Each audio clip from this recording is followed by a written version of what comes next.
2 centuries, a score and a half and 2 years ago, our grandfathers and grandmothers brought forth upon this continent a new nation, conceived in liberty, and dedicated to the proposition that all men are to be treated equally by the government. Now, we have been engaged in a lot of wars, testing whether that nation, so conceived and supposed to be so dedicated, can long endure. Should we keep fighting the world's mistargeted conflicts because our people have been bamboozled that it is fitting and patriotic to do everything that our leadership demands? That if we love our country and our flag, it is necessary for our nation's young to do this, to work for no reward and die for unspecific principles and results.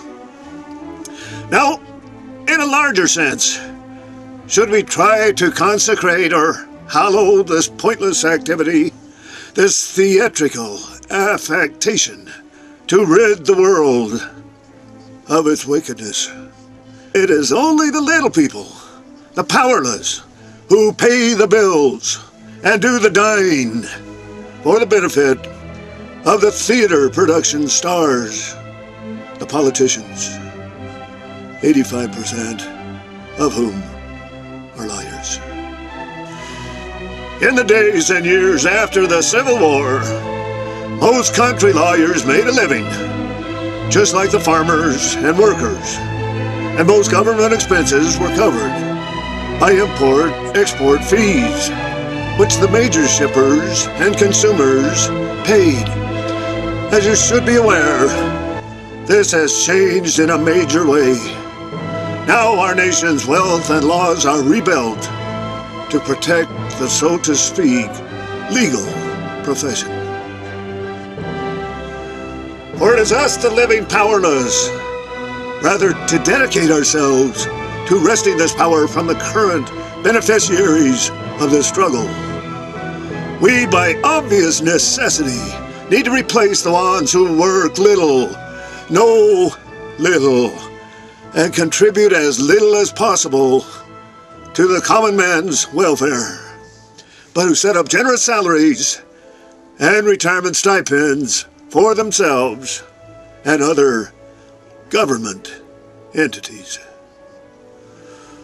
These are paid for by the Starbucks clerk and Safeway stock person, the plumber, the electrician, the builder, the painter, the worker of America, the lawyer's friends and associates, the corporate bigwig, and major speculator. They provide the jobs for the masses, bless their cold hearts, but are given ways to get around having their own salaries tapped in the same proportion.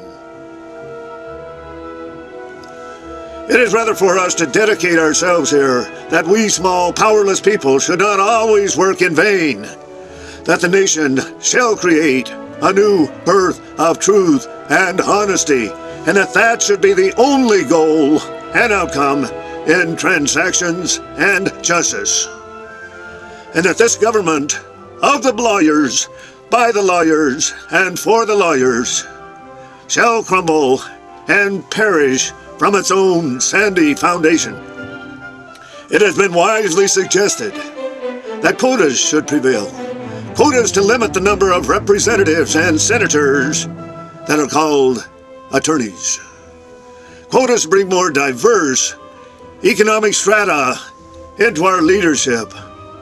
Why do you accept the fact that only the rich can be our leaders?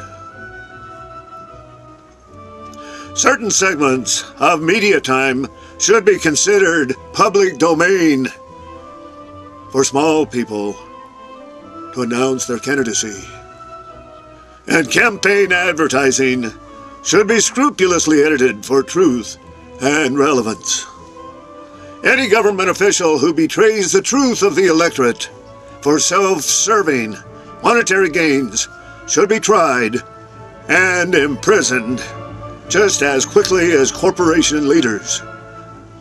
The goal should be that people of energetic intelligence, absolute honesty and integrity, and empathy for all sectors will rise again to consecrate and gain control of our system of government, and fairness and equal treatment will never again be threatened or perish from the earth.